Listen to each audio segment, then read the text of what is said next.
আসসালামু আলাইকুম। সাদা ধবধবে পোলাও রান্না করেছি। তো চলুন রেসিপিটি শেয়ার করি। আমি যেভাবে রান্না করেছি সেভাবেই শেয়ার করব। আমি এখানে 2 কেজি পরিমাপে পোলাওয়ের চাল নিয়েছি, চিনি গুঁড়া চাল। তো এটাকে আমি বেশ ভালোভাবে কচলিয়ে যতক্ষণ না পর্যন্ত ফ্রেশ পানি বের হয়েছে ততক্ষণ পর্যন্ত ধুয়ে এখানে একটা স্ট্রেনারে আমি পানিটা ঝরানোর জন্য রেখে দিয়েছি। আর এই কাজটা আমি শুরুতেই করে নিয়েছি যাতে কিনা প্রপার পানিটা ঝরে যায়। আমি সবসময় রান্নার শুরুতেই এই কাজটা করে থাকি।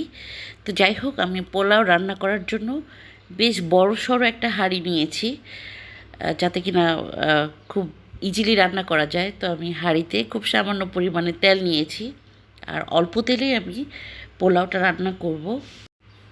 তেল গরম হয়ে এলে আমি দিয়ে দিচ্ছি 2 টুকরো দারুচিনি, 2টো তেজপাতা, সেই সাথে দিয়ে দিব এলাচ আর কিছু লং। লংয়ের ফ্লেভারটা কিন্তু পোলাওয়ে বেশ ভালো লাগে।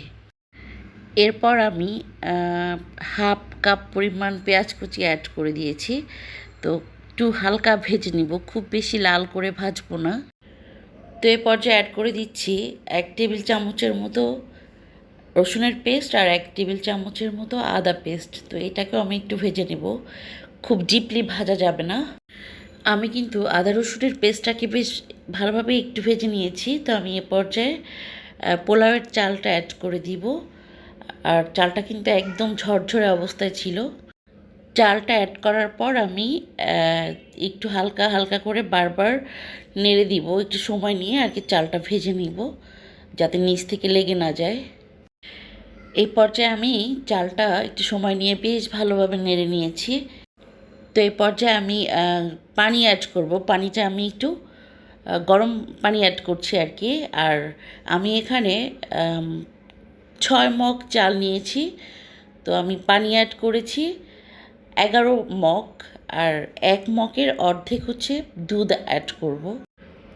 এ পর্যায়ে একটু লবণ অ্যাড করলাম, আর লাগলে হচ্ছে পরবর্তীতে চেক করে আবার অ্যাড করা যাবে।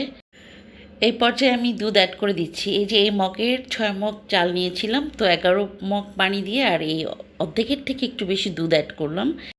তো এভাবেই আমি আসলে ব্যালেন্স করে পানি আর দুধ একসাথে অ্যাড করে পানির পরিমাপ করেছি আর কি। তো যাই হোক, তাতে কিন্তু পোলাওটা বেশ ঝরঝরে হয়েছিল। তো আমি এই পর্যায়ে জালটা বাড়িয়ে দিব।